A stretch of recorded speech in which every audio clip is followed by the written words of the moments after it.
So in my time at the EVO 2022 PlayStation Tournaments Lounge, in this particular 35, 40-minute-ish segment with Jaidlyn, Damascus, James Chen, and myself, I found a pretty interesting conversation about Grand Blue Fantasy Versus and Guilty Gear Strive having a bit of a contrasting narrative, but with similar themes going into EVO 2022. We'll segue right there, after an honorary Will It Kill alongside James Chen himself. 1,000 paper cuts. He's got to hit you a bunch of times. Wait, check this out. So there was risk on this. That's going to kill.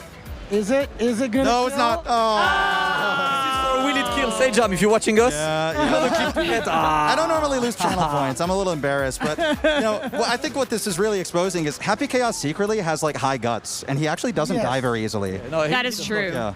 He does not. He's got pretty much everything. Zeno has been playing Happy Chaos. Zeno is one of the guys who's been playing Happy Chaos since release. Yeah. Since before we all realized that Happy Chaos was absolutely busted. Right. It was like a 1 or 2 month grace period where it was like, oh, this character is kind of cool. He has a gun. And then after 2 months when Umisho came out, I was like, okay, we all hate this character. Yes. Zeno was that version for Europe.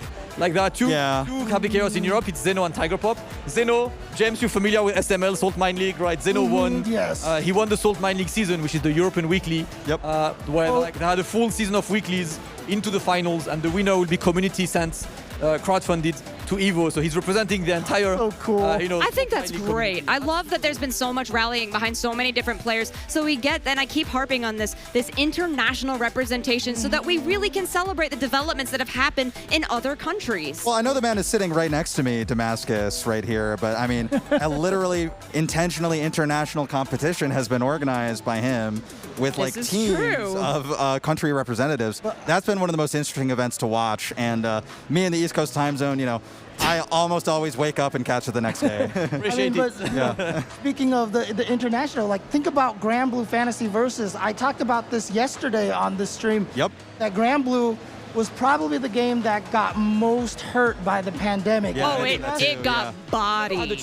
But Grand Blue being a game that had been out for 2 years, rollbackless with basically region-locked online play that still wasn't really even good enough to replicate all the players' full potential.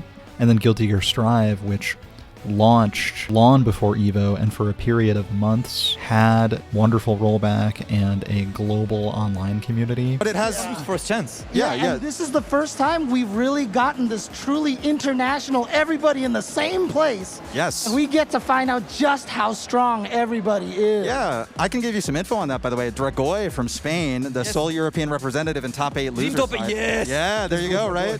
I'm here to see. I think it's always this, right? You know me, James. I love regional rivalries. Oh, dude, I love it. We're all here for the smoke, and I think Strive is especially interesting for that because I think the thing with Strive right now is the American community is gigantic. Yes. Right? It is huge. The European community in Strive is decent, but in Europe, Tekken and Street Fighter are still bigger. Right, yes. Strive is probably like the third game in events right now. A lot of people are currently onto DNF Duel. Actually, Zeno has a very mean Lost Warrior. Oh, no. Oh, I'm really? curious to know where he is in the DNF Duel event as well in Vortex Gallery because I think he's definitely able to make top 8 there. Yeah, when a new game Happy Chaos is his focus. When a new game comes out, it's always interesting to see which communities acclimate to it the fastest, and Masoma of Melty Blood is a great example. Yes. Already emerging as pretty much the strongest DNF player in the US with the strongest character I've ever seen in a fighting game, Swift Master. Oh, Oh, Swift man. Master. We don't speak about Swift Master. Right. Let's swiftly disengage. Yeah, and It's great to see that it's not even just international, but a lot of different players from different communities. I know Razzo is one of the strongest players, and Razzo was a former NRS player, and now is like one of the strongest in Guilty Gear Strive in the U.S. So it's just always cool. Every game that comes out, I know Dragon Ball was first talked about it, Grand Blue was another one, and now Strive.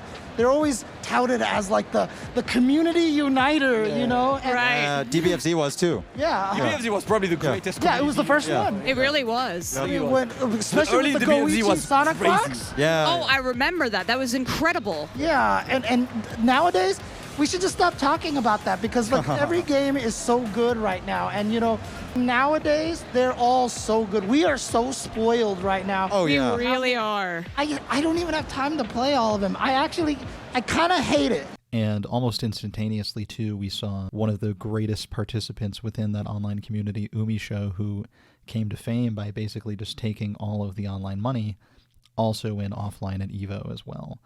And Grand Blue, we actually weren't even sure really who the best players in the world were. That was the first time that many of them met.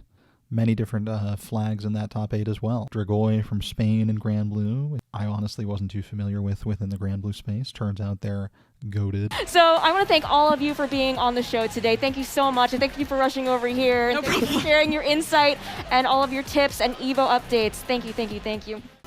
And thank you, PlayStation and Chastity, for collectively hosting us fighting game commentators in the EVO22 PlayStation Tournaments Lounge. I suppose I'm not under NDA or anything. I mean, I think there's going to be one in 2023. Hopefully I'm on that too.